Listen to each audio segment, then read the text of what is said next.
কত ব্যথা কত ভাবে সয়েছ যে তুমি তোমারই খুনে লাল কানে ফির ভোগে ফেরেশতা এসে চায় ধ্বংসের হুকুম লৌহ মাখা মোহাম্মদ প্রাণে হাসরা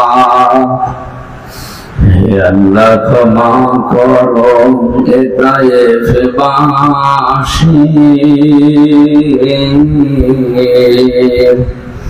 এরা বোঝেনি তো আমি যে মোহাম্মদ হৃদয়ে মোহাম্মদ। আলহামদুলিল্লাহ। টাঙ্গাইল জেলার ধোয়াপুর থানার অন্তর্গত বীরসিংহ যুব সমাজের উদ্যোগে প্রথম বাৎসরিক ঢাকায় আসার সময় যে বলছিল যে ধোয়াপুর থানা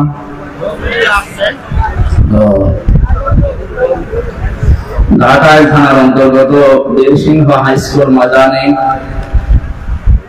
যুব সমাজ কর্তৃক আয়োজিত তাফসীরুল কোরআন মাহফিল।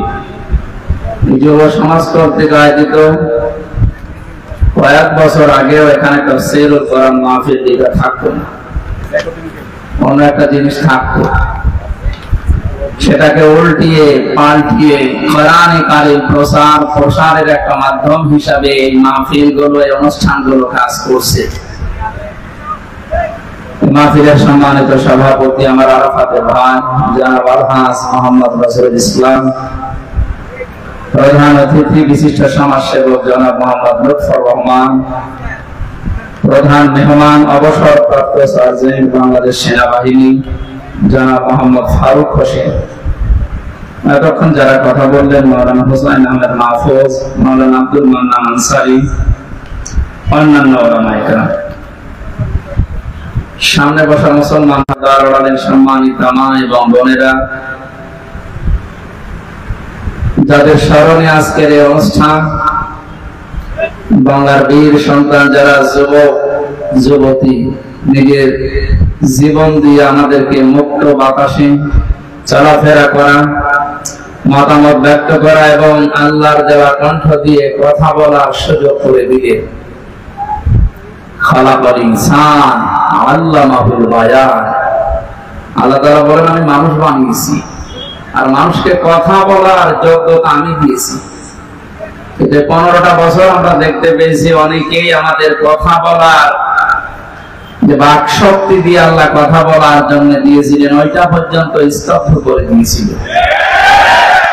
অথচ এক একটা কথা তৈরি হতে বিজ্ঞান জানাচ্ছে এই যে কয়েক ইঞ্চি জায়গা এখন হচ্ছে, আর সে কথা বলা আপনি আমাদেরকে বন্ধ করে দিয়েছিলেন। যে যুবক যুবতী ভাই আর বোনেরা নিজের জীবন দিয়ে আমাদের কথা বলা আবার পরিবেশ তৈরি করে দিলে স্বাধীন দেশে বলছে আলহামদুলিল্লাহ। প্রশ্ন আসতে পারে যারা আগের ওই 71 সালের স্বাধীনতা স্বীকার করেন না, করি যে উদ্দেশ্য নিয়ে তারা স্বাধীন করেছিল আইনার দল এটা নষ্ট করে ফেলেছিল। আবার বাংলার দামাল ছেলেরা যা করে দেখালো এটা ইতিহাস হয়ে থাকবে। কিয়ামত পর্যন্ত এদেশে যারা জন্মাবে তারা এই বীর সন্তান আবু সাঈদ মুগ্ধ, রায়হান ইয়ামেন এই মানুষগুলোর জন্য আল্লাহর দরবারে মাগফিরাতের দোয়া করবে। দল মত নির্বিশেষে এদেশে যারা জন্ম নিয়েছেন তারাই আমরা একটা পরিবার, সে যে দলের লোক হোক যে ধর্মের লোক হোক। কথা বল না কেন? সুতরাং এক পরিবারের মানুষ মিলে আমরা আল্লাহর শুকরিয়া আদায় করছি তার জবান দিয়ে আলহামদুলিল্লাহ। আল্লাহ পাক জানিয়েছেন লাইন শাকারতুম লাযিদান্নাকুম ওয়া লাইন কাফারতুম ইন্না আযাবি লাশাদীদ। সূরা ইব্রাহিমের 7 নাম্বার আয়াতের শেষের দিকে আছে আল্লাহ পাক বলেন, হে নবী যদি তারা আমার নিয়ামতের শুকরিয়া আদায় করে আমি আল্লাহ তাদের নিয়ামতকে দিনের পর দিন বাড়াতে থাকবো, শুধু বাড়িয়ে দেব না, লাযিদান্নাকুম অবশ্যই আমি আল্লাহ বাড়াতেই থাকবো। লামে তাকে নুনের সাথেই লাম, এটা গ্যারান্টি দিচ্ছেন আল্লাহ, যেহেতু তার কথার ভেতরে এমনিতে কোনো ভেজাল নেই, আছে। তারপর আবার গ্যারান্টি দিয়েছেন দুইটা। মুফাসসিরিন ইকরাম এই জন্য দিয়েছেন যে শুধু বাড়িয়ে দেবেন তা না, দিন যত যাবে ওই নিয়ামত তার জীবনে আল্লাহ বাড়াতেই থাকবে। স্বাধীন দেশে পরাধীন হয়েছিলাম, স্বাধীনতার সুখ কি এখন আমরা যারা মুসলিম তারা টের পাচ্ছি। মুক্ত জীবনে থাকলে কেমন লাগে এটা আমার চাইতে আপনি বুঝবেন না। 3টা বছর বিনা কারণে ওরা আমাকে আটকে রেখেছে জেলখানায়, এটা একটা জিন্দা মানুষের খবর। আমার চাইতে আরো কঠিন অবস্থায় ছিল ব্যারিস্টার আরমান, আমার আজমি ভাই সহ এখনো পর্যন্ত বাংলার মাটির নিচে বহু জায়গায় আয়না ঘরের নামে মানবতার সাথে সবচাইতে বড় তামাশা করা হচ্ছে। আহ্বান জানা এখন যারা দায়িত্বে আছে, যেখানেই যে আছে তাকে বিনা শর্তে এই মুহূর্তে বের করে দেওয়া। কত বড় মানবতা বিরোধী অপরাধ! 71 সালে যদি মানবতা বিরোধী অপরাধ করার কারণে 50 বছর পরে তাদের ফাঁসি দেওয়া যায়, রিসেন্ট যারা এই অপরাধ গুলো করেছে এই 15 বছরে ওদের এক্ষুনি ফাঁসি দেওয়া হবে।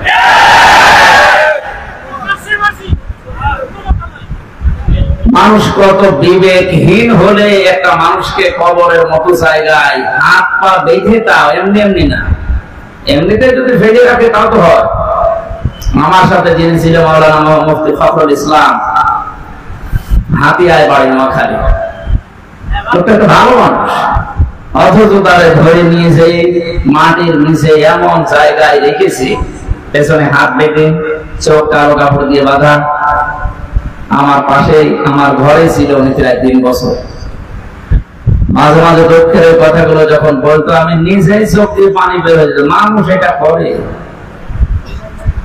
এখনো পর্যন্ত অনেকে জালেমদের পক্ষে স্ট্যাটাস দিচ্ছে, আপনি নিজেও জানেন, যার পক্ষে স্ট্যাটাস দিয়েছেন সে তো বিশ্ব জালেম। সরকার যারা দায়িত্বে আছেন আমরা আহ্বান জানাবো, আমরা যেহেতু ভুক্তভোগী, আমিও মাটির নিচে থেকে এসেছি, যারা আছেন বাংলাদেশের যত আয়না ঘর আছে একটাকেও বিলুপ্ত না করে এটা টুরিস্টদের স্পেস হিসাবে এটা দেখে যাওয়ার জন্য এই জায়গাগুলো রেখে দিন। পৃথিবীর মানুষ যেন বোঝে যে এই পৃথিবীতে একজন জালেম ছিল। ভাবে তো 2 দিনও বাড়ির বাইরে যে থাকতে পারেন না, আর লোকটা জানেই না যে দুনিয়া নামে কিছু আছে কিনা। ব্রিগেডিয়ার জেনারেল এত বড় বিচক্ষণ একটা লোক বের হওয়ার পরে আমার নাজনীতি কান্নাকাটি করছিল না যে আমি আলো দেখতে পাইনি 10-12 বছর, আলো কি আমি জানি না। এদেরকে আল্লাহ মাফ করবে বলে আমার তো মনে হয়, কারণ কোরআনে কারিমে আছে আল্লাহু লা ইয়াহদিল কওমাস যালিমিন, জালেমদের আমি আল্লাহ পথ দেখাই না, হেদায়েত দেই। এই জন্য জালেমরা যা করেছে ওদের দুনিয়াও শেষ, আখিরাতও শেষ। দুনিয়া তো শেষ করেছে, কারণ জালেমদের এখন কেউ মায়ার নজরে দেখছে। এই যে কালামানিকের যে অবস্থা, এটা বিচারপতি গলার ভেতরে গামছা দিয়ে কলার ধরে মনে হচ্ছে যে কি পেয়েছে, আসলে তো কি পেয়েছে, কে যেন লিখেছে ভারত থেকে একটা মাগুর মাছ বেশি এসেছে। শয়তান আলেমদের সাথে যা করেছে, ও লিস্ট করেছিল আলেমদের 116 জনের নাম নিয়ে, মন মতো আমার নামও ঢুকিয়েছে। আমি জেলখানায় বসে পেপারে দেখলাম যে আমার নাম আছে। এখন এই জালেমদের 116 জনের টার্গেট এবং তালিকা করা দরকার। তার সাথে যে সংসার করেছে সেও বলেছে, তার রুচি নিয়েছে কি করে ওর বিছানায় থাকতে।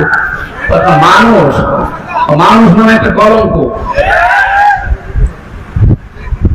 সে আচরণ করে আর সে উগ্র কথাবার্তা বলে। এই যদি হয় একটা বিচারপতি, তাও হাইকোর্টে, সুপ্রিম কোর্টে, তার দ্বারা কত মানুষ অবিচারের কারণে আজ হাজারো মানুষ তার কারণে জেল খাটতেছে, দুনিয়া ছেড়ে বিদায় দিয়েছে। আল্লাহ এমনি ধরেছে, ইন্না বাতশা রাব্বিকা লাশাদীদ, তোমার রবের ধরা বড় শক্ত ধরা। এমনিতে আমি কাউকে ধরি না, যদি একবার ধরি ওরে বাপ বলার সময় দেই না।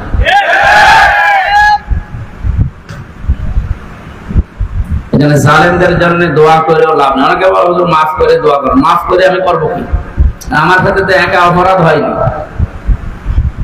এই গুমের ঘরে হাজারো মানুষ আমার সামনে কান্নাকাটি করতো, 7 তলায়, নিচ তলায়, মাটির নিচে বহু মানুষ 2 বছর 3 বছর পড়ে আছে, কেউ জানেই না। ওর বাড়ির লোক মনে করে মরে গেছে। আমি একা মাফ করলে আমি মাফ করবো কোন কারণে? আপনি আমার জায়গায় থাকলে আপনিও মাফ করতেন না। এই বিনা কারণে জুলমের শিকার হয়ে এখনো পর্যন্ত শয়তানরা বসে আছে, এখনো ষড়যন্ত্র চালাচ্ছে।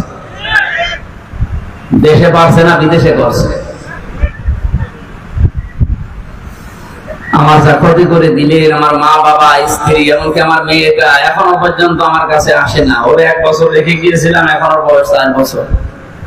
ও আমার চেনেও না, ডাকেও না, আমার কাছেও আসে না। আমার একটা দুঃখ না? আমি যদি অপরাধ করতাম তাহলে আমরা দিতে পারতেন। কিচ্ছু জানি না, আন্দাজে ভুয়া মিথ্যা মামলা দিয়ে। আজকে ডক্টর ইউনূস ঘোষণা দিয়েছে, যত মিথ্যা মামলা আছে বাংলাদেশে এই বৃহস্পতিবারের আগে সব যেন নষ্ট হয়ে যায়। ডক্টর অ্যাক্টিভিটিস কথাবার্তা, যে কাজকর্ম যা দেখছি, এভাবে যদি কিছুদিন চলতে থাকে দেশ থেকে সত্যি যে জুলুমগুলো হয়েছিল কিছুটা কিছু ক্ষত কাটবে। তাকে সময় দেওয়া দরকার। যারা আছে তাদেরকে আমরা সময় দিতে চাই, অত তড়িঘড়ি করার দরকার নেই। গতকালকে যারা এই তড়িঘড়ি করেছিলেন, কি আনসার নাকি কিসের আনসার? পুলিশ ছাড়া এদের যদি চলতে পারে আনসারের কোনো দরকার নেই, সাদা বিরক্ত করে দেওয়া দরকার। মানে 9 সাল থেকে 23 সাল পর্যন্ত যারা ঢুকেছে, একে একটা মানুষের জাত ঢুকেছে। মানুষের জাত যদি কয়েক বছরে ঢুকতো তাহলে রিমান্ডে আমার মতো এরকম একটা নিরীহ মানুষ, আমার শরীর চলে না। আর আমার সাথে যা করেছে, চোখ কালো কাপড় দিয়ে বেঁধে, পেছনে হাত হ্যান্ডকাপ দিয়ে বাপলে হাত এমনি কেটে যায়, মাথায় দড়ি দিয়ে মনে হচ্ছে ছাগলকে ভেঙে যাচ্ছে। কিচ্ছু জানি না ওই বিষয়ে, আন্দাজ। 11 ঘন্টা টাঙিয়ে দিয়েছে। কত কষ্ট ভেতরে থাকলে কথাগুলো বের হয় বলতে। আর গালি গালাজ তো সব ফ্রি।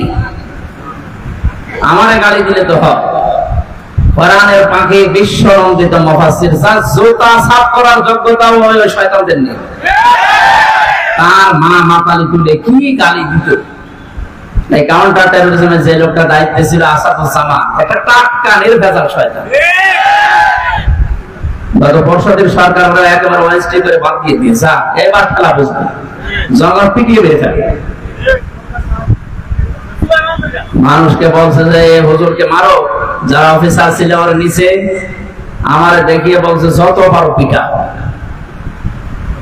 কি আমার দোষ কি? বলে আমরা যা যা বলতে বলি এইগুলো আপনি ম্যাজিস্ট্রেটের সামনে যেয়ে বলবেন, যদি না বলেন আমার বউ তুলে নিয়ে আসবেন। চরিত্র দেখিস।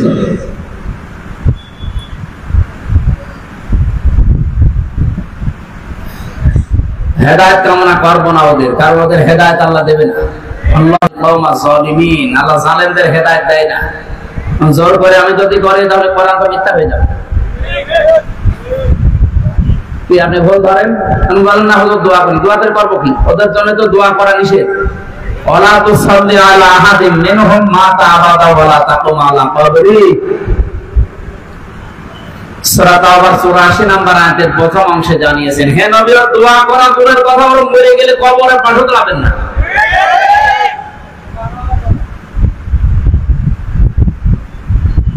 এই জন্য যে মানুষগুলো আমাদেরকে সত্যি মুক্ত জীবন, এটা যে কত বড় নিয়ামত।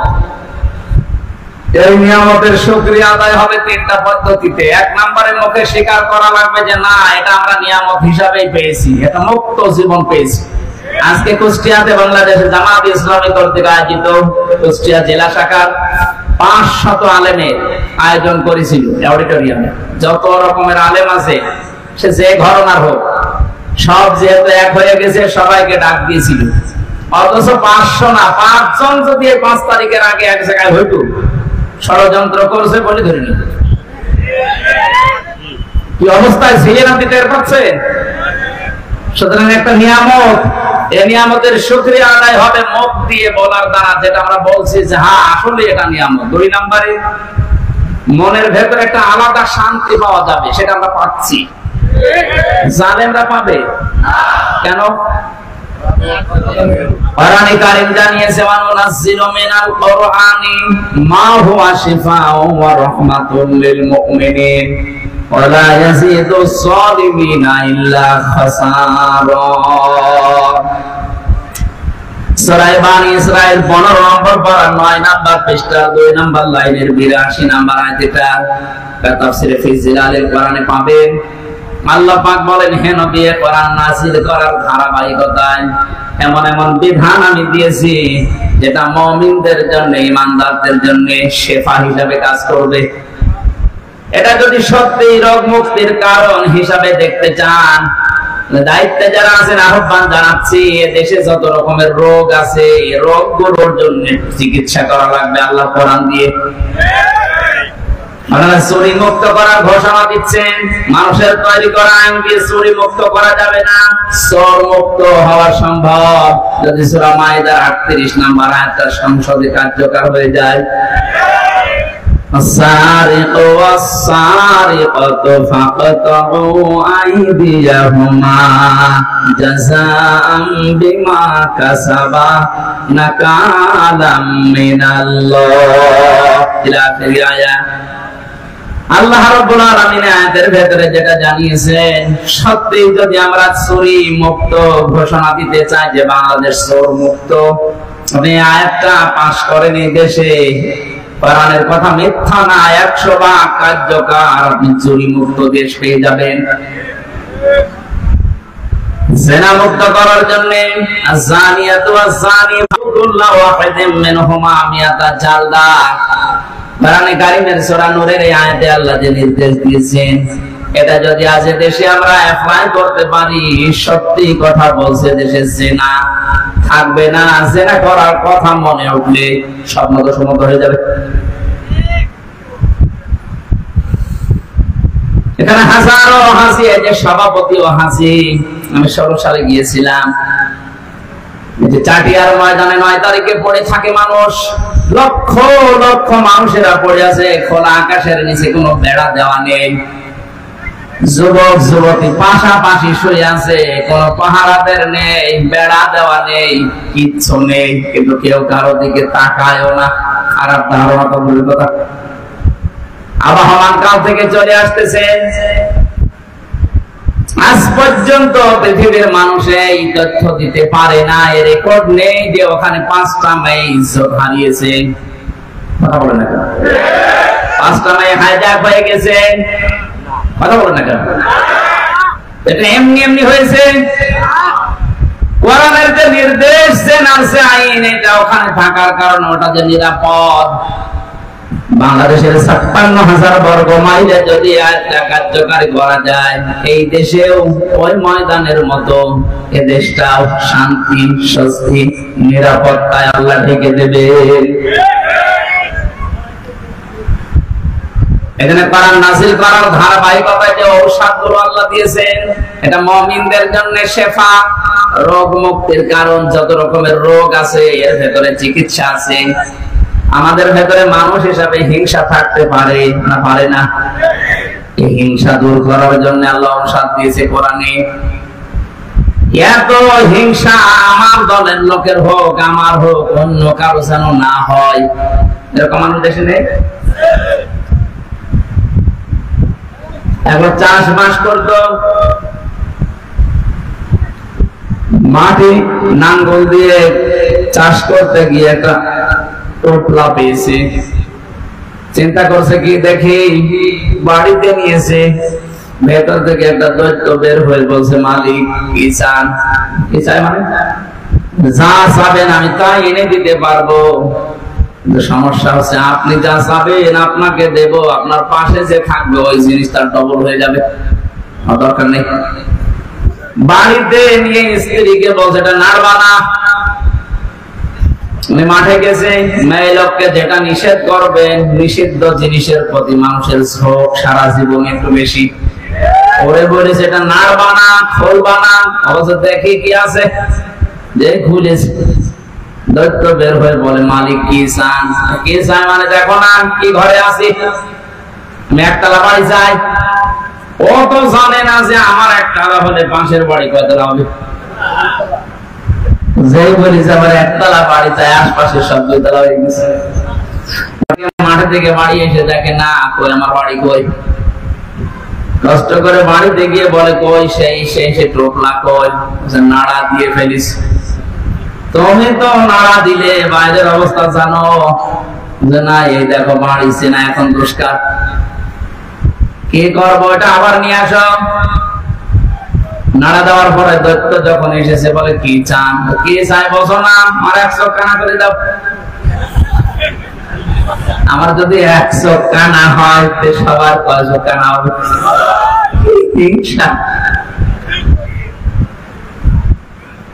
আমার হোক অন্য কারো না হোক, রোগ মুক্ত করার জন্য কোরআনে কারিমে আল্লাহ বিধান দিয়েছেন। অহংকার যেটা একটা রোগ, তাকাব্বুরি যেটা একটা রোগ, রিয়া সেটা একটা রোগ, লোক দেখানো, প্রত্যেকটি রোগের ধারাবাহিকতায় আল্লাহ ঔষধ নাযিল করেছেন। ওয়ালা ইয়াজিদুজ যালিমিনা ইল্লা খাসারা। আল্লাহ পাক বলেন কিন্তু জালেমদের জন্য শুধু ক্ষতি বৃদ্ধি ছাড়া কোনো ঔষধ কোরআনে নেই। এই জন্য আপনার জন্য আমার আফসোস হচ্ছে, সূরা ফুরকানের ভেতরে আছে, জালেমরা কিয়ামতের দিন এত আফসোস করবে, নিজের আঙ্গুল পর্যন্ত চিবানো আরম্ভ করবে। এটা মিথ্যা কথা বলেন? এটাকে 100% বিশ্বাস করেন যে সূরা ফুরকানের এই আয়াত সত্য? বলেন বলেন। এই আয়াত যদি 100% আপনি বিশ্বাস করেন যে সত্য, এই পৃথিবীতে যারা জালেম এখনো পর্যন্ত জীবিত আছে, মারা যাচ্ছে, কি পরিণতি বলেন তো তাদের? আমরা যেন কোনো বিষয়ে জুলুমকারী হয়ে না যাই, খুব খেয়াল রাখা লাগবে এটা। এজন্য যদি নিয়ামতের শুকরিয়া আদায় করতে চান, অবশ্যই আপনাকে নিয়ামতের জন্য আল্লাহ যেটা দিয়েছেন, আপনার মনের ভেতরে একটা আনন্দ শান্তি পাওয়া লাগবে আলাদা। আর এটা পাবে শুধু মুমিনরা। কারা? ইন্নামাল মুমিনুনা আল্লাযীনা ইযা যুকিরাল্লাহু ওয়াজিলাত কুলুবুহুম وَإِذَا تُلِيَتْ عَلَيْهِمْ آيَاتُهُ زَادَتْهُمْ إِيمَانًا وَعَلَى رَبِّهِمْ يَتَوَكَّلُونَ। রব্বুল আলামিন বলেন, আমার দৃষ্টিতে ঈমানদার বলা হয় তাদেরকে যাদের বড় বড় দাড়ি আছে। হ্যাঁ, বড় জুব্বা গায়ে দেয়, এই লোকটা আল্লাহর দৃষ্টিতে। শুধু দাড়ি আর জুব্বা থাকলে যদি মানুষ ইমানদার হয়ে যায়, যে রবি ঠাকুর বড় ইমানদার। আমি ছোট করছি না, এগুলো অবশ্যই নবীর সুন্নাত, অনেক দামি জিনিস। গাছ দেখছি অনেক মানুষের দাড়ি নিয়েও ফাজলামি আরম্ভ করেছে। কেউ দাড়ি কেটে নরম হয়ে মারাচ্ছে, আর কেউ দাড়ি রেখে কালো বা সাদা হয়ে যাচ্ছে। সবগুলোকে আল্লাহ পাকড়াও করেছে। জালেমদের অপমান যখন শুরু হয়, মরণের আগ পর্যন্ত জালেমের অপমান শেষ হয় না। কোরআনে কারীম বারবার এগুলো আমাদেরকে সতর্ক করছে। কোরআন পড়ে তাদের সতর্ক হবে কি দিয়ে? ওয়ালা তাহসাবান্নাল্লাহা গাফিলান আম্মা ইয়ামালুজ যালিমুন ইন্নামা ইউআখিরুহুম লিয়াউমিন তাশখাসু ফীহিল আবসার। সূরা ইব্রাহিম 13 নম্বর ধারা 19 নম্বর পৃষ্ঠার 12 নম্বর লাইনে 42 নম্বর আয়াতে আছে। এটা তাফসীরে তাবারির ভেতরে পড়েছি। ব্যাখ্যাগুলো বলতে গেলে হাজারো সময় লাগবে না, তো খুব সংক্ষেপ করছি। আল্লাহ পাক বলেন, নবী আপনি কি মনে করেন যে জালেমদের সম্পর্কে আমি কোনো খোঁজ রাখি না, আমি উদাসীন হয়ে গেছি, আমি যে খবর না। এই পৃথিবীতে সবচেয়ে বেশি দৃষ্টি দিয়ে রাখে আমি জালেমদের উপরে। কেন ওদেরকে এরকম ছাড় দেয়? ওরা তো মনে করে আল্লাহ আমাদের ভালোবেসে মনে হয় এই জায়গাগুলো দিয়েছে। আমার এই অর্থ সম্পদ, বাবা প্রতিপত্তি, আমার চেয়ার, আমি যে সালের একেবারে 30 সাল 40 সাল 71 সাল পর্যন্ত টার্গেট দিয়ে দিলাম, মনে হয় আল্লাহ আমাদের ভালোবাসে। প্রথমে আমরা যখন রিমান্ডে নিয়েছিল প্রথম 11 সালে, ওই সময় আমার যিনি ধরেছিলেন বলছে, হুজুর মানুষকে ক্ষমতা দেওয়ার মালিককে, নামানোর মালিককে আল্লাহ। বলে এখন যিনি আছে তাকে দিয়েছে কে? এখন কি বলবো?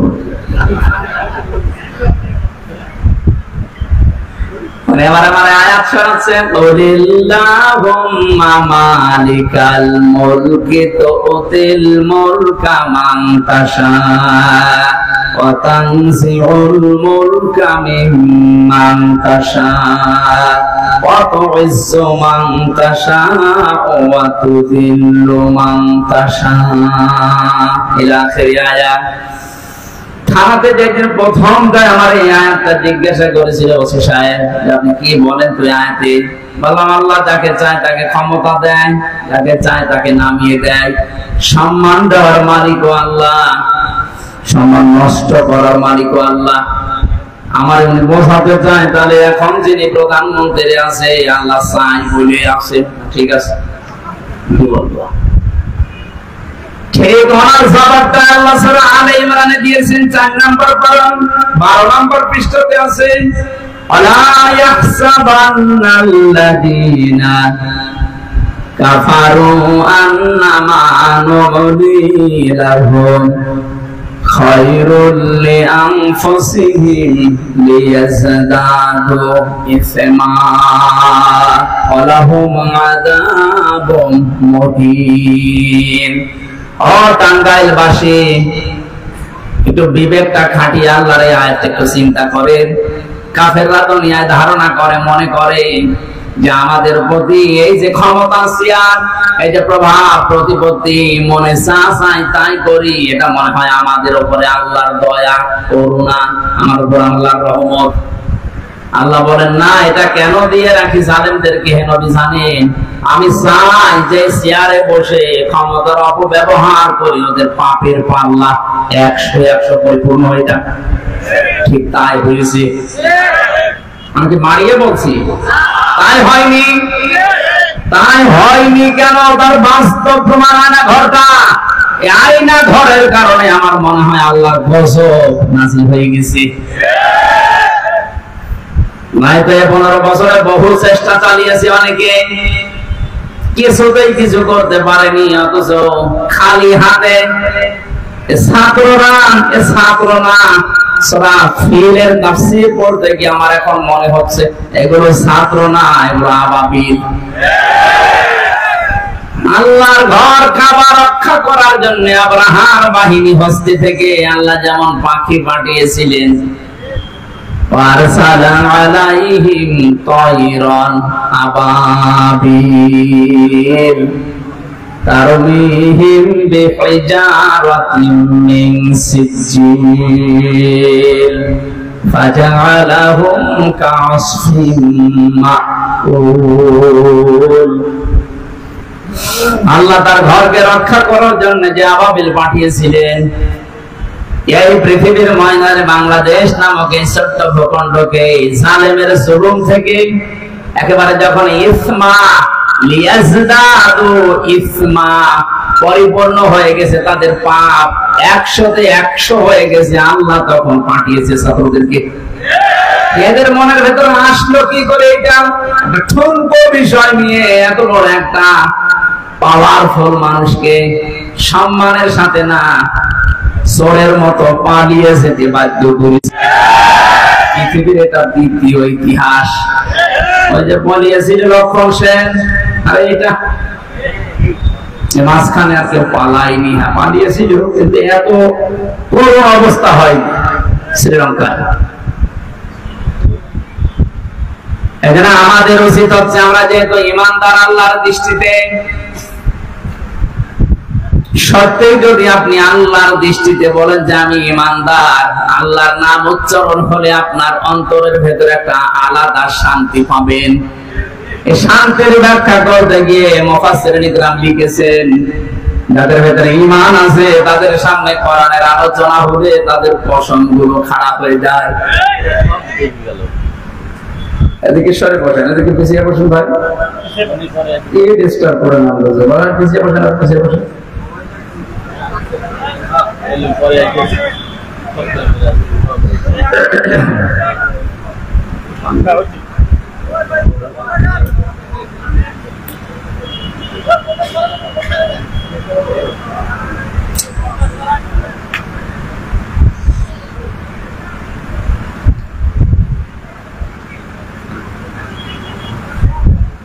টাঙ্গাইলবাসী, আমি শুকরিয়া আদায়ের ব্যাখ্যা করছিলাম যে একটা নিয়ামতের শুকরিয়া কি করে আদায় করতে হয়। আমরা অধিকাংশ মানুষ জানি একেবারে টুপি পর্যন্ত খেয়ে একবারে বললাম আলহামদুলিল্লাহ, হয়ে গেল, শুকরিয়া আদায় না। লাযিদান্নাকুম এই শব্দের ব্যাখ্যায় মুফাসসিরিন ইকরাম বলেন, তিনটা শর্ত যদি তুমি মানতে পারো তাহলে নিয়ামতের শুকরিয়া আদায় হবে। এক নম্বরে মুখে মুখে বলা লাগবে যে হ্যাঁ এটা নিয়ামত। দুই নম্বরে মনের ভেতরে একটা আলাদা শান্তি পাবেন। তিন নম্বরে ওই নিয়ামতকে পূর্ণতায় পৌঁছানোর জন্য সর্বাত্মক চেষ্টা করে ওই জায়গা মতো পৌঁছিয়ে দেওয়া খায়েশ আপনার থাকবে। এ বাংলাদেশের 5 তারিখের আগে এটা জরিপ পেয়েছিলাম, মাত্র 100 জনের 18 থেকে 20 জন মানুষ চাইতো যে দেশে কোরআনের আইন চালু হোক। 5 থেকে আজকে 26 তারিখ, মাত্র এই 20-21 দিনের ব্যবধানে এখন আজকের জরিপ দেখেন প্রায় 35% মানুষ দেশে এখন চাচ্ছে যে আল্লাহর কোরআন দিয়ে এই দেশটা চলুক। আপনি সময় যেতে দেন, কিছুদিনের পরে দেখবেন এদেশে 51% মানুষ চাচ্ছে আল্লাহর কোরআন দিয়ে যেন এই দেশটা চলে। তখনই দেখবেন শান্তি কারে বলে। এই ফাঁকে কিন্তু অনেকে মেয়েদেরকে জুজুর ভয় দেখাচ্ছে যে ইসলাম যদি এসে চলে আসে তোমরা কিন্তু একেবারে বোরকার ভেতরে, ঘরের ভেতরে বন্দী হয়ে যাবা। এই জুজুর ভয় দেখাবেন না। ইসলাম কায়েম হলে পৃথিবীতে সব জায়গায় সম্মানে থাকবে মেয়েরা।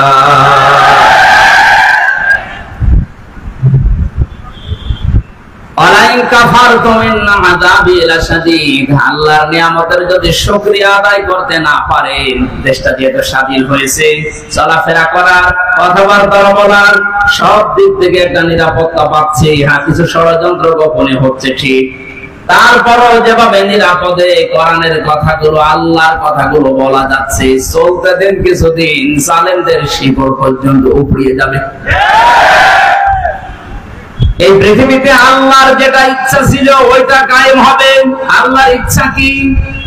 ওয়াল্লাযী আরসালা রাসূলাহু বিল হুদা ওয়া দীনিল হক লিইয়ুযহিরাহু আলাদ দীনি কুল্লিহি ওয়া কাফা বিল্লাহি শাহীদা।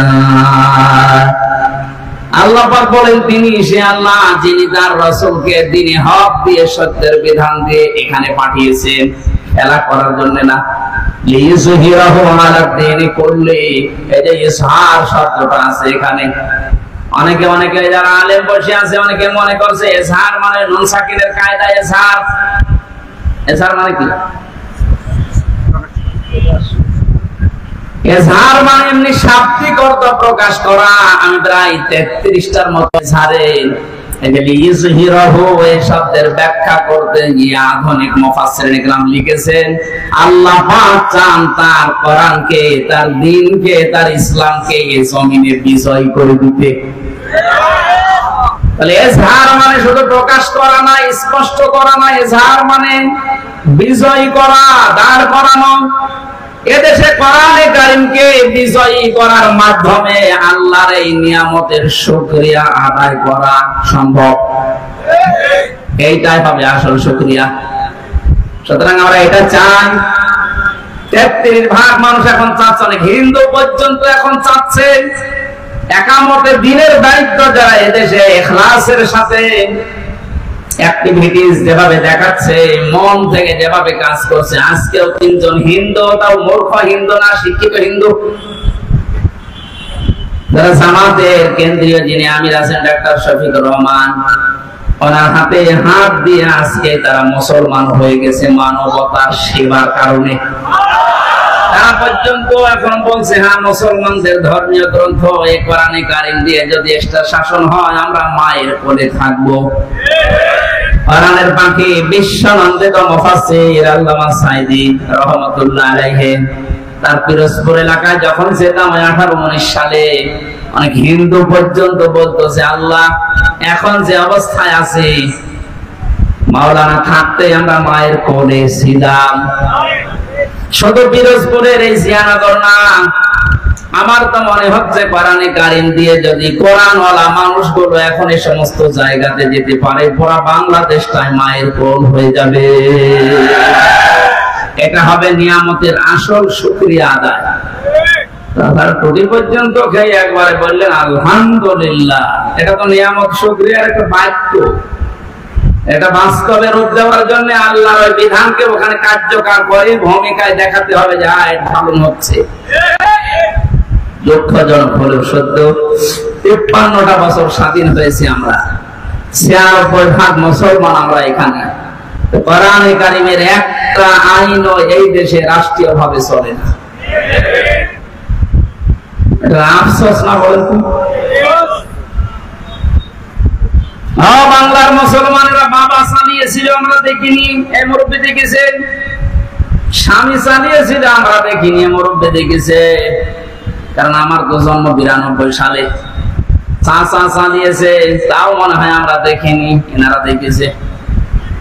বউ চালিয়েছে, ভাবি চালিয়েছে, দেখলাম। কথা বলে না কেন? কয়েকজনকে তো দেখেছি যে কেমন চলে, এখন শুধু দেখতে বাকি আছে আল্লাহর কোরআন দিয়ে এই জমিন চললে কেমন দেখা যায়। এটা দেখতে রাজি আছেন না? কারা রাজি দেখে লিল্লাহি তাকবীর।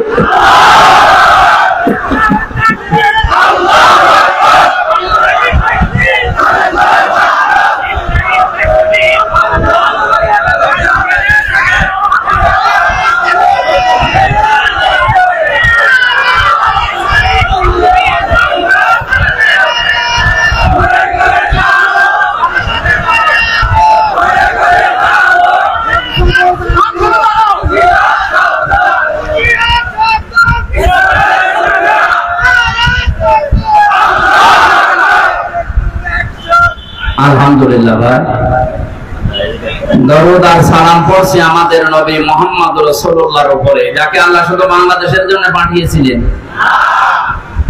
আয়াত পড়লাম আজকে, তার পরের আয়াত এটা সূরা আরাফের 158 নম্বর আয়াত। কুলিয়া আইয়ুহান নাসু ইন্নী রাসূলুল্লাহি ইলাইকুম জামিআ। হে নবী, আপনি দুনিয়ার মানুষদেরকে ঘোষণা দিয়ে দেন যে আমি শুধু মক্কার জন্য মদিনার জন্য না, তামাম দুনিয়ার মানুষের জন্য রাসূল হয়ে এসেছি। জোরে বলেন সুবহানাল্লাহ। এখন রাসূল কি এই সমস্যা কি আপনাদের? হ্যাঁ কথা বলেন শুনতে।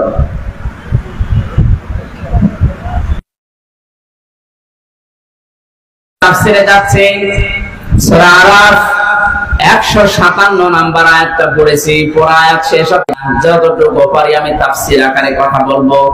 নাকি সাপের কাহিনী শুরু করব? হ্যাঁ, এখন সাপের কাহিনী, মাছের কাহিনী, বাবার কাহিনী যারা বলতো খুব ভয় আছে। ওরা জানে যে আমরা যা করেছি এদেশে জালেমরা থাকার কারণে কেউ কিছু বলে না। এখন মাজলুমরা যেহেতু আছে, এরা ধরলে আর ছাড়বে না। আজকে এসেছিল চট্টগ্রাম থেকে আসাদ ভাই, উনি বলছিল নূরে বাংলার ইংলিশ মাথা ফিরছে। চট্টগ্রামে নূরে বাংলা ছিল না, আর ওই যে জাঙ্গিয়া হুজুর কি যেন জাহাঙ্গীর হুজুর,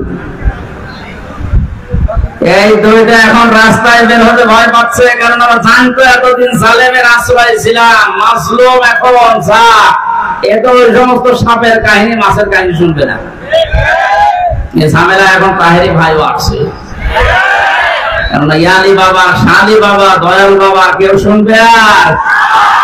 কোরআন হাতে নিয়ে প্রতিটি শব্দের 8টা 10টা 15 20টা করে অর্থ বের করেন, তাফসীরের নাম বলে তাফসীর আকারে কথা বলেন, এইটা শুনতে আমরা রাজি আছি। আজকে যে আয়াত পড়েছে এখানে প্রায় 3টা 6টা আর 4টা, কয় হয়? 13টা। 3 4 আর 6 কত? 13টা বিষয় দিয়েছেন আল্লাহ। আমরা তাফসীর আকারে একটা একটা করে বলবো, যাবেন না তো নাকি? থাকবেন? ঠিক আছে। সূরার নামকরণ থেকে তাফসীর করার জন্য তাফসীরে তাবারিতে এটা খাজেনে কয়েকটা তাফসীরের ভেতরে দেখেছি যে উসুলে তাফসীরের যে নিয়ম নীতি আছে, কোন আয়াত থেকে যদি কেউ কথা বলতে চায় 6টা বিষয় যেন সামনে রাখে। কয়টা? 1 নম্বরে শুদ্ধ তেলাওয়াত যেটা আমরা করেছি, 2 নম্বরে মাতৃভাষায় অর্থ এখন আমরা বলবো, 3 নম্বরে ওই সূরার নামকরণ কি, 4 নম্বরে ঐতিহাসিক প্রেক্ষাপট কি ওই আয়াতে, 4 নম্বরে আয়াতের বাস্তব কিছু ব্যাখ্যা দেওয়া লাগবে। মান ধাত আমলে কি হয়েছে ওটা বাদ দেন, এখন যুগের জ্ঞানের আলোকে বাস্তবতার নিরিখে এর সাথে মিলিয়ে বাস্তব ব্যাখ্যা আয়াত থেকে বের করা লাগবে। 6 নম্বরে যারা উপস্থিত হবে এই বাস্তব ব্যাখ্যা এখান থেকে নিয়ে বাড়ি যাবে। কয়টা? এই 6টা বিষয় সামনে রেখে আমরা কথা বলবো ইনশাআল্লাহ। আল্লাহ রাব্বুল আলামিন বলেন, আল্লাযীনা ইয়াত্তাবিউনা রাসূলান নাবিয়্যান উম্মিয়া, যারা অনুসরণ করে এবং করবে। ইয়াত্তাবিউনা মুজারে, এটা বর্তমান ভবিষ্যৎ, প্রেজেন্ট ফিউচার। এখন যারা করছে ভবিষ্যতেও করবে। এখানে মুহাম্মদুর রাসূলুল্লাহ যেহেতু তামাম দুনিয়ার রাসূল, তিনি তার 3টা পরিচয় আল্লাহ নিজে তুলে ধরেছেন। সুবহানাল্লাহ। 1 নম্বরে আল্লাহ বলেন, তোমরা যারা অনুসরণ করবা তিনি পরিচয় দিচ্ছেন রাসূল তার, আল্লাযীনা ইয়াত্তাবিউনা রাসূলা, তিনি 1 নম্বরে তার পরিচয় হচ্ছে তিনি রাসূল। কি রাসূল কাকে বলে, কেন রাসূল বলা হয়, আমরা সামনে যাচ্ছি। 2 নম্বরে তার পরিচয় হচ্ছে তিনি উম্মি। 3 নম্বরে তার পরিচয় হচ্ছে তিনি নবী। নবী কি, নবীর অর্থ কি, নবীকে কেন পাঠানো হয়, নবীর উদ্দেশ্য কি, আমরা সামনে একটা একটা করে সব যাবো ইনশাআল্লাহ।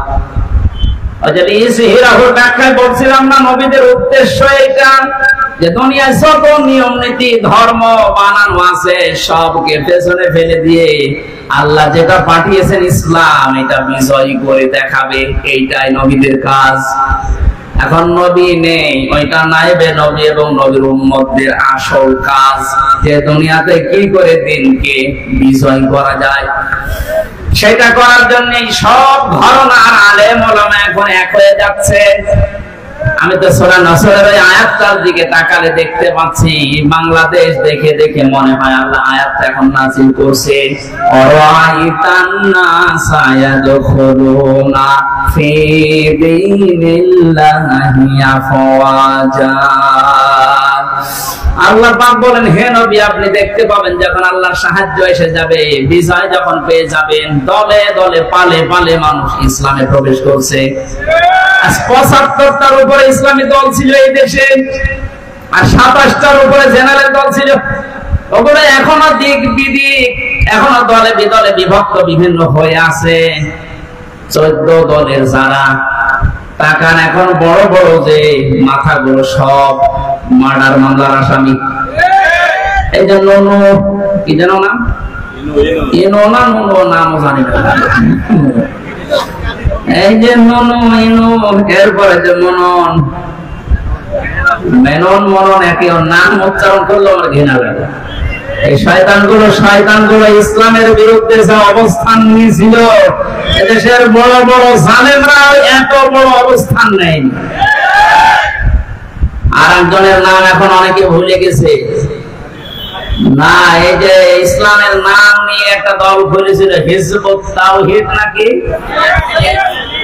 ইমাম কি জানো নাম, ইমাম সেলিম হোসেন নাকি নাম, শয়তান এই ভারতের এজেন্ট।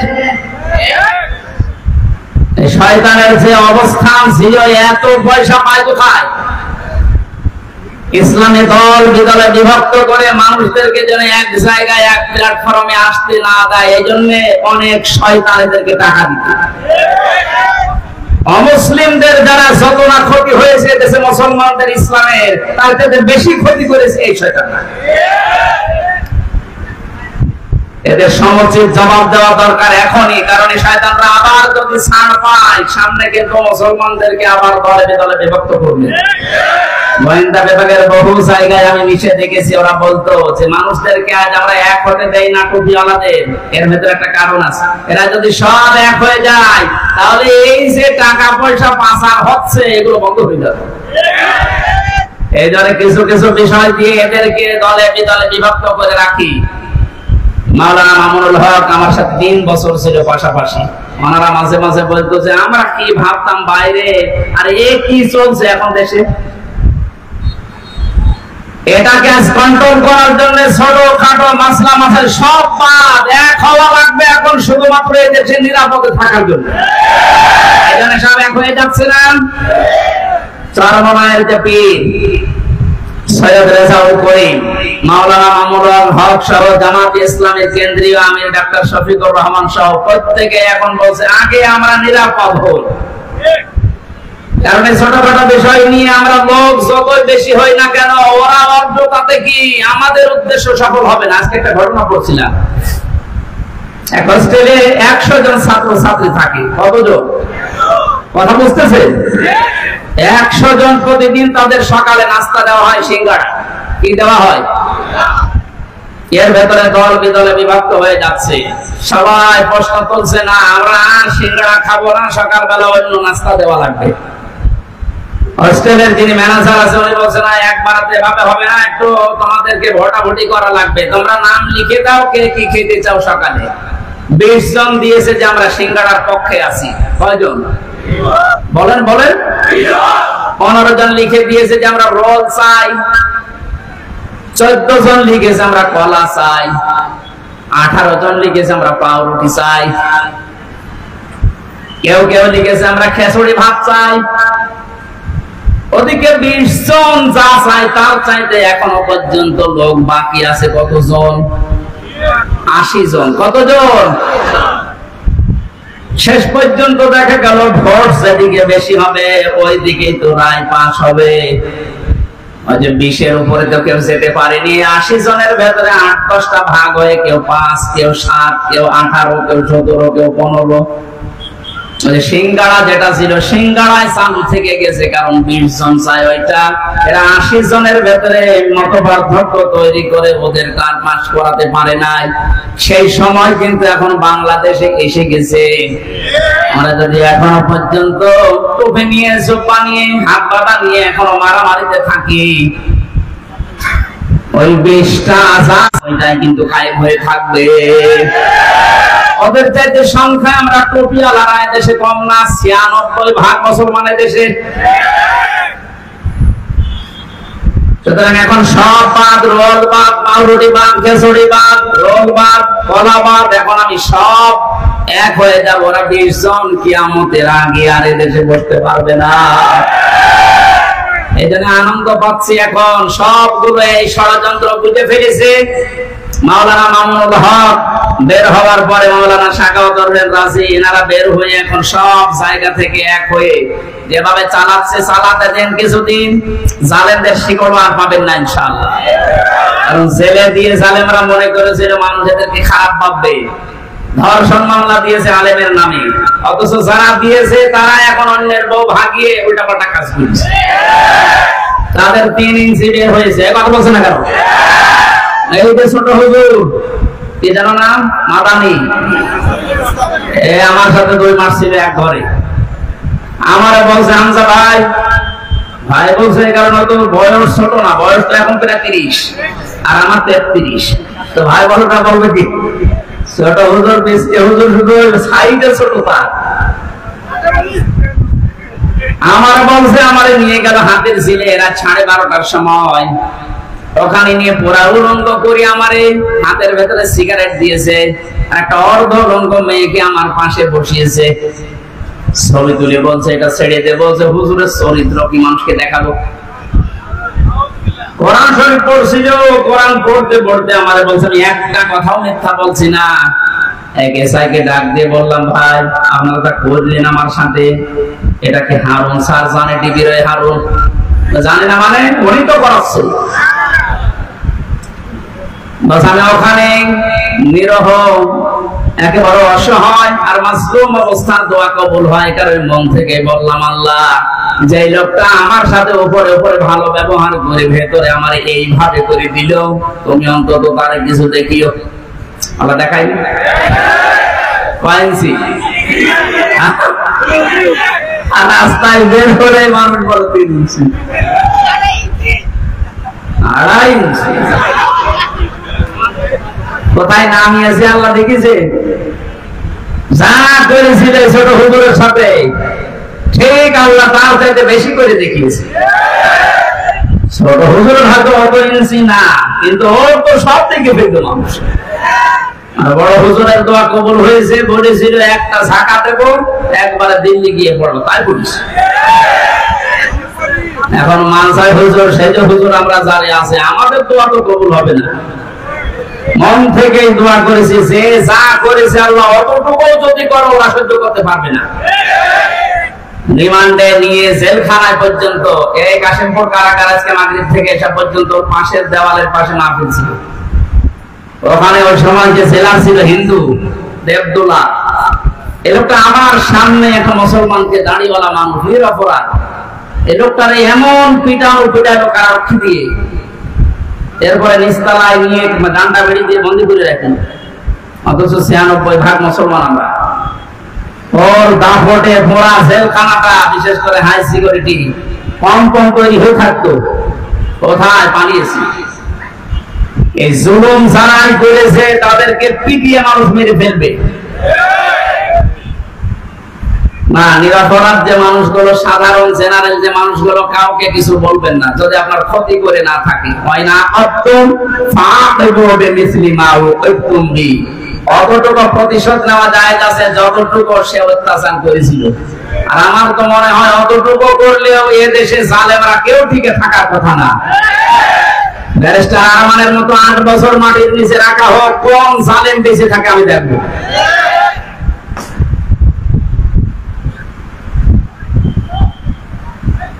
শ্রদ্ধাভাজন ব্যক্তিবর্গ যারা আছেন তাদেরকে এবার আহ্বান জানাচ্ছি, প্রতিটি শব্দের আমি এবার অর্থ বের করে তাফসীর। 3টা পরিচয় দিলেন আল্লাহ নবীজির। কয়টা? বিশ্বনবীর কর্মসূচি ছিল এই দুনিয়ায় 6টা কাজ। কর্মসূচি কয়টা? আমরা এখন যে উম্মত হিসাবে দাবি করছি, আমাদেরও কর্মসূচি হওয়া লাগবে এই পৃথিবীতে। কয়টা? ওই 6টা। 3 নম্বরের যে বিষয়, 4টা বিষয় আমাদেরকে অনুসরণ করার জন্য, অনুকরণ করার জন্য আল্লাহ আয়াতের শেষের দিকে আদেশ দিয়েছেন। আল্লাহ একেবারে শেষ শব্দে জানিয়েছেন উলাইকা হুমুল মুফলিহুন, তোমাদের জীবন তাহলে সফল হবে। আল্লাহ আয়াতটা এখন তাফসীর আকারে শুনে আমল করে বাড়ি যাওয়ার তৌফিক দান, বলে আমিন। নামকরণ হিসাবে বলছি, এটা সূরা আরাফ। কোন সূরা? বৃষ্টি হচ্ছে নাকি? এরা ওঠে কারা? কে পানি ফেলাতে যাবেন? এটা বাদ দিয়ে যেন অন্য কাজে যায় না। অনেকে আবার বিড়ি খেতেও যায়, বিড়ি খেতে গেলে তাড়াতাড়ি খেয়ে আবার চলে আসবে। আরাফ শব্দের শাব্দিকত প্রাচীর। আরাফ মানে কি? দেওয়াল, প্রাচীর যাই বলে। আল্লাহ রাব্বুল আলামিন কিয়ামতে একটা প্রাচীর বানাবেন, কিছু মানুষকে ওখানে দাঁড় করিয়ে রাখবেন, জান্নাতেও দেবেন না, জাহান্নামেও ফেলবেন না। সাহাবায়ে কেরাম ডাক দিয়ে বললেন, হে নবী, এদেরকে আল্লাহ জাহান্নামে দিচ্ছে না, কারণ কি? জান্নাতেও দেয় না, কারণ কি? নবীজি বললেন, এদেরকে আল্লাহ জান্নাতে দেয় না এই কারণে এই মানুষগুলো দুনিয়াতে মা বাবার সাথে খারাপ আচরণ করতো, এ কারণে জান্নাত দিচ্ছে না। সূরা আরাফের তাফসীর এই নামকরণে যেটা ব্যাখ্যা পেয়েছি আমি তাফসীরে হাক্কানির ভেতরে, মুফাসসিরদের এই বক্তব্য অনুযায়ী, নবীর হাদিস অনুযায়ী বোঝা যায় আপনি যত বড় আল্লাহর ওলি দাবি করেন না কেন, নামাজ, রোজা, হজ, যাকাত, পর্দা, পশিদা সব আছে আপনার, কিন্তু মা বাবার সাথে যদি খারাপ আচরণ করে থাকেন আপনি জান্নাত যেতে পারবেন না। এই জায়গাটা খুব সেনসিটিভ জায়গা, এজন্য খুব সতর্ক থাকা লাগবে এখানে।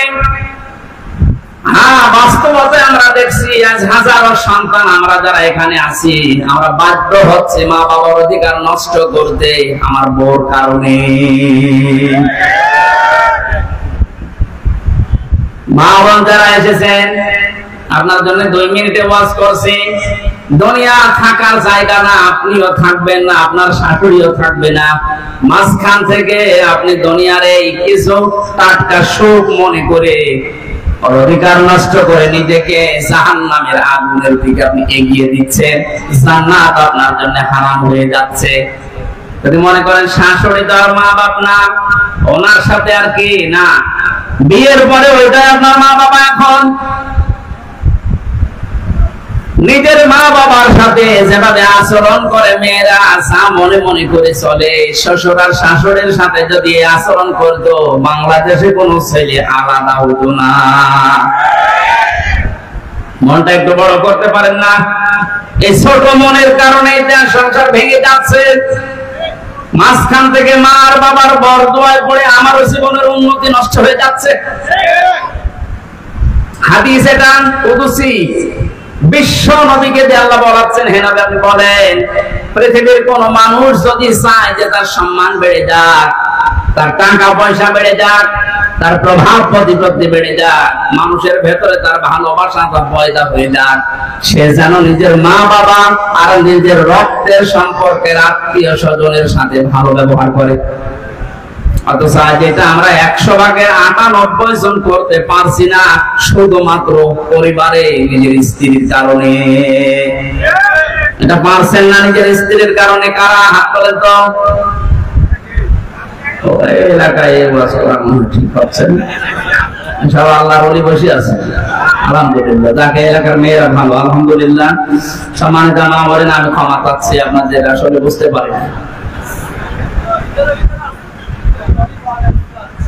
ব্যাখ্যা গুলো বাদ দিচ্ছে, কেন আল্লাহ নিষেধ করেছিলেন মা বাবার সাথে খারাপ আচরণ করতে, আর এই কারণে কেন তাদেরকে জানতে ব্যাখ্যা ছিল। আখফিদলাহুমা জানাহাযুল্লি মিনার রাহমা আকুর রাব্বিরহামহুমা কামা রাব্বায়ানি সাগীরা। আল্লাহ পাক বলেন, পৃথিবীর মানুষেরা, সন্তান যারা আছো, তোমরা তোমাদের ডানাকে খবজন করে দিবা। খবজন শব্দের শাব্দিক অর্থ হচ্ছে ডাউন করার পরে ফল করে দেওয়া। আল্লাহ এখানে জানাহাযুল্লি লিখেছেন। জানাহন মানে ডানা, জিল্লুন মানে ছায়া বা বিনম্র, বিনয়। এই পৃথিবীর ময়দানে আমরা দেখি কোন মানুষের ডানা হয় না, ডানা হয় পাখির। কার বলে না কেন? পাখির ডানা আল্লাহ ধার করে নিয়ে এসে আমাদের লাগিয়ে দিলেন কেন? পৃথিবীতে বহু কিছু আমরা দেখি ডানাওয়ালা আছে, যেমন হেলিকপ্টারের ডানা আছে, প্লেনের ডানা নেই। তাদের ডানা আল্লাহ নিলেন না, পাখির নিলেন কেন? হেলিকপ্টারের ডানা ডাউন হয় কিন্তু ফল হয় না, আর উঠতে পারবে না। পাখির ডানার ভেতরে এমন এমন জিনিস আল্লাহ সেট করে রেখেছেন, এটা নরম হয়, মোলায়েম হয়, সফট হয়, কোমল হয়, তুলতুলে হয়। একটার পরে একটা পর যখন লেগে যায় আর ওর নিচে যখন ডাউন করার পরে ফল করে দেয়, পাখির বাচ্চাগুলো ওর নিচে যে একটা কিচির মিচির আওয়াজ দেয়, বাংলাতে বলা হয় অনির্বাচন সুখ। আপনারা আছেন তো? কি বলে সুখটাকে? একটা অনির্বাচন সুখ পায় এই বাচ্চারা।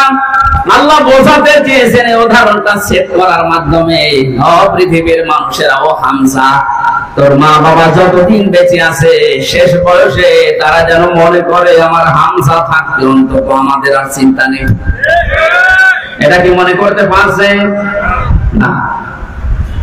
আর যাদের পরিবারে পারছে আলহামদুলিল্লাহ, যাদের পারছে না তাদেরকে কিন্তু আরাফে দাঁড়িয়ে থাকা লাগবে, জান্নাত আল্লাহ দেবে না আর জাহান্নামও দিচ্ছে না। কারণ কি? নবীজি বলেন এই মানুষগুলো দুনিয়ার যাই করুক না কেন ইসলাম কায়েমের জন্য চেষ্টা চালিয়েছে, দিন কায়েমের জন্য এরা কাজ করেছে, এজন্য আল্লাহ জাহান্নামে দিচ্ছে না। সূরা সাফের 10 নম্বর আয়াত 11 নম্বর আয়াতের দলিল আছে। যারা পৃথিবীতে দিন কায়েমের জন্য চেষ্টা চালায় এই মানুষগুলোর ছোটখাটো অপরাধগুলো আল্লাহ মাফ করে দেয়, এদেরকে আল্লাহ জাহান্নামের আগুনে দেয় না। এজন্য আমরা যারা ইসলামী আন্দোলন করে দিন কায়েমের চেষ্টা চালাই, ছোটখাটো অপরাধ হলে আল্লাহ মাফ করে দেবে, জাহান্নামে দেবে না। কিন্তু মা বাবার সাথে যেন আচরণ খারাপ না হয়, জান্নাত পাবেন না। নবীজি হাদিসের শেষে কিন্তু আর বলেন না যে কোথায় দেবে, জান্নাতে যেতে পারছিলাম, পারিবারিক জীবনের কারণে জাহান্নামও আল্লাহ দিচ্ছে না, ইসলামী আন্দোলন করার কারণে ওখানেই যদি দাঁড়িয়ে থাকা লাগে, এটা আমার মতো কপাল ভরা কেউ আছে? আল্লাহ আমাদের হেফাজত করুন, বলেন আমিন। এই সূরায় আল্লাহ তিনটা পরিচয় দিচ্ছেন 157 নম্বর আয়াতে। তোমরা অনুসরণ করবা ওই রাসূলের পাঠিয়েছি আমার সংবাদগুলো দিয়ে। রাসূল তার কাজ ছিল এই পৃথিবীতে যে কয়টা, আমরা 9টা কাজের কথা পাই দুনিয়াতে, যে রাসূলুল্লাহ যে কাজগুলো করেছিলেন। يأمرهم بالمعروف وينهاهم عن المنكر। এই দুনিয়াতে রাসূলের কাজ ছিল তিনি সৎ কাজে আদেশ করতেন, অসৎ কাজে বাধা দিতেন। আজ আমরা যারা উম্মত হিসাবে দাবি করছি, মাস্ট বি আমাদের এই গুণগুলো, এই কর্মসূচিগুলো হাতে নেওয়াই লাগবে। কথা বলেন না কেন? 15 বছর যারা এই ইমাম হয়ে, আলেম হয়ে, বক্তা হয়ে, খতিব হয়ে, এমনকি দায়িত্বশীল হয়ে যারা বিভিন্ন চেয়ারে ছিল, এই কাজটা করে না, এজন্যই তো দুর্নীতি এত বেড়েছে। সব জায়গায় যারা আমরা ছিলাম, ওখান থেকে যদি সত্যি সত্যি আমরা এই আয়াতের প্রথম অংশটা মানতে পারতাম, আমি যদি চেয়ারে বসে 40 বছর একাধারে ওয়াজ করি যে ভাইরা দাড়ি রাখেন, কেউ আমাকে বাধা দেবে? এখানে ভাইরা 5 ওয়াক্ত নামাজ পড়েন, কেউ বাধা দেবে? এই কথাগুলো বলতে বলতে আমি মুখে ফেনা তুলে ফেললাম। আপনি মানেন মানেন না মানেন না মানেন, শব্দগুলো তো আল্লাহ এইভাবে তৈরি করেননি। শব্দগুলো হচ্ছে ডুইট, এটা কর। ইয়ামুরুহুম আল্লাহর আদেশ, এটা কি নফল না ফরজ? বলেন। আল্লাহর ফরজ আদেশটা মানা যায় ওই জায়গায় নিয়ে গেলে যেখান থেকে আদেশ দেওয়ার ক্ষমতা আসে। আমরা এমন এমন জায়গায় আদেশগুলো দিতে চাই, একটা মুরগিও আমাকে মানে না। ইমাম এই দেশে এখন ইমাম না, ইমাম মানে নেতা বলে। কে বলেছে ইমাম মানে নেতা? এই দেশে এখন ইমাম মানে খেতা। বাড়িতে স্ত্রীর সাথে ঝগড়া করে পারে না, এসে ইমামের উপরে ছাড় ছাড়ে। এই দেশে মানুষ নেই এরকম। অথচ ইমামের হাতে যদি ইয়ামুরুহুম বিল মারুফ থাকতো, যে ভালো কাজে আদেশ করা, এটা করা লাগবে, ডু ইট, না করলে তোর খবর আছে। ওয়ানহাহুম আনিল মুনকার, অন্যায় কাজে শুধু নিষেধ করা না, বাবাজি এটা করেন না, না এটা বাধা দেওয়া, প্রাচীর তৈরি করা, বন্ধ করে দেওয়া, যত রকমের রাস্তা আছে যদি আইন তৈরি করে হয় তাও করা। আর এটা তৈরি করার জন্য যে জায়গা দরকার, ও জায়গাতে অধিকাংশ গুলো ছিল জালেম, এই জন্য কায়েম হয়নি। আমরা যারা রাসূলের উম্মত দাবি করছে, আমাদের কর্মসূচি 2 নম্বরে হবে অন্যায় কাজে বাধা দেওয়ার জন্য আইন পাস করার জায়গায় যাওয়া। কয়েকদিন আগে সিঙ্গাপুর, মালয়েশিয়া, কয়েকটা দেশে ছিলাম, দেখেছিলাম ওদের দেশে ইসলাম নেই কিন্তু আইন আছে। ইসলামী আইন কানুন গুলো ওখানে দেওয়া আছে, ইসলামরা বিশ্বাস করে না কিন্তু ইসলাম থেকে ধার করে নিয়েছে। ওই আইন থাকার কারণে অমুসলিম শান্তির জায়গা ওটা, এত নিরাপত্তা, এত নিরাপদ। দেশটা ছোট, এদিক ওদিক সব মিলে মনে হয় 42 থেকে 43 কিলোমিটার। এই নড়া কি টাঙ্গাইলের চাইতে ছোট। মধুপুর আর এই ভুয়াপুর মিলে যতটুকু এতটুকু একটা দেশ। প্রত্যেক জায়গায় সিসি ক্যামেরা দিয়ে ওরা এমন ভাবে কন্ট্রোল করছে, একটা সুই পড়ে থাকলো অফিস থেকে দেখতে পারে। পরিষ্কার পরিচ্ছন্ন এত বেশি। একটা টোকরা ফেলেছিল আমার সামনে একজন, এই যে চিপসের যে ঠোঙ্গা আছে না, ওইটা একটা বাচ্চা ফেলেছিল, সঙ্গে সঙ্গে পুলিশ এসেছে, ওর বাবাকে ধরে নিতে আসছে। আমার ছোট ছেলে বসে না, না কেন ফেললো? কি পরিষ্কার পরিচ্ছন্ন দেখেছেন? পৃথিবীর কোন ধরনের পরিষ্কার পরিচ্ছন্নর ব্যাপারে এত বেশি আদেশ দেওয়া নেই যত বেশি আছে ইসলামে। আল্লাহর নবী জানিয়েছেন আত-তুহুরু শাতরুল ঈমান বা নিসফুল ঈমান। এই পৃথিবীতে পরিষ্কার পরিচ্ছন্ন থাকা, পবিত্র থাকা, এটা ঈমানের শুধু অঙ্গ না, ঈমানের অর্ধেক। কত বড় গুরুত্ব দিয়েছে ওটা আমরা মানতে পারি না, এজন্য এত মশা তৈরি হয়। ওরা এই হাদিসটা মেনে নেওয়ার কারণে ওই দেশে দেখলাম কোনো মশা নেই। মাহফিল শেষ করে আসার পরে বাড়ির আগে বললাম, ভাই মশারি দেবেন না, কিসের মশারি? এদেশে যদি একটা মশা কারো বাড়ি পাওয়া যায় তার খবর আছে। নিয়মটা ছিল কার? ইসলামে। কার? এখানে আদেশ যতগুলো আছে, আদেশগুলো আজ যেখান থেকে কার্যকর করা যায় ওই জায়গাগুলো আজ ইসলামের হাতে তুলে দেওয়া দরকার। হালাল যে বিষয়গুলো আছে একটা একটা করে সব বৈধ ঘোষণা করা। এদেশে হালাল কত জায়গা সবগুলো বন্ধ করে রাখা হয়েছিল।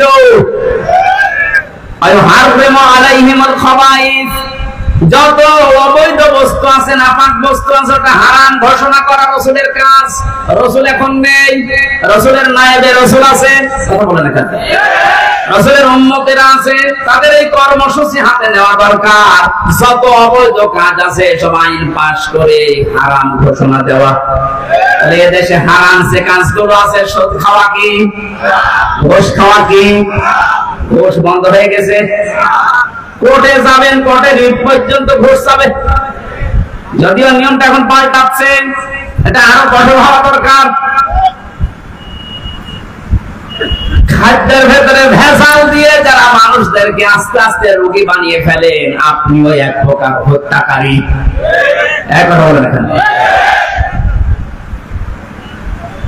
এই অন্যায় কাজটা নিষেধ করার জন্য শুধুমাত্র শোনা মতো বলে ওয়াজ করে হবে না, এটার জন্য আইন পাস করে আইনটা কার্যকর করা লাগবে। তাহলে আর খাদ্যে ভেজাল, এই খাদ্যের ভেতরে ফরমালিন দিয়ে, ঔষধ দিয়ে, রং দিয়ে আমাদের শরীরকে মারাত্মক অসুখের দিকে ঠেলে দিতে পারবে না।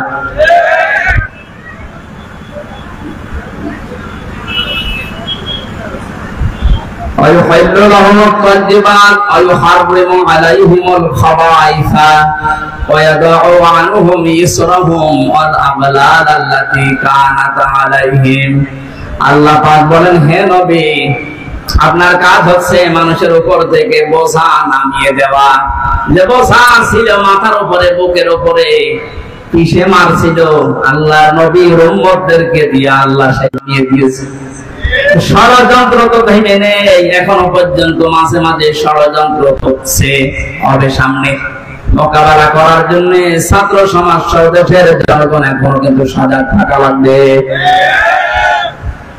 প্রধান বিচারপতির নামে একজন অবৈধ মানুষকে দিয়ে ওরা বিভিন্ন কায়দায় ছাত্র সমাজের বিষয়কে অম্লান করার জন্য চেষ্টা চালিয়েছিল। আল্লাহ নস্যাৎ করে দিয়েছে।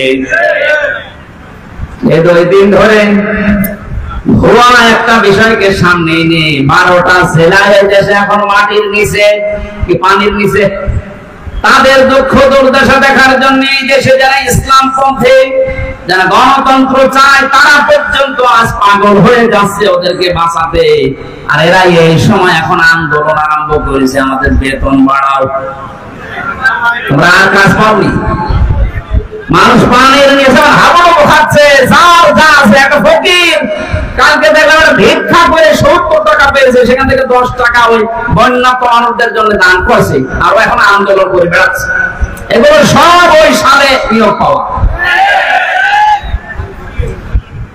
এই ষড়যন্ত্র দিয়ে একটা চেষ্টা চালিয়েছিল, ছাত্ররা এমন পিটানি দিয়েছে বাপ বলে কোন পায় না। বোঝাটা নামিয়ে দিয়েছে, আমাদের হাজারো বোঝা এখনো সামনে আছে। আমাদের নবীর উম্মত দাবি করছে যারা, এই বোঝাগুলো আজ জাতির উপর থেকে, এই দেশের উপর থেকে একটা একটা করে বোঝাগুলো নামাতে হবে।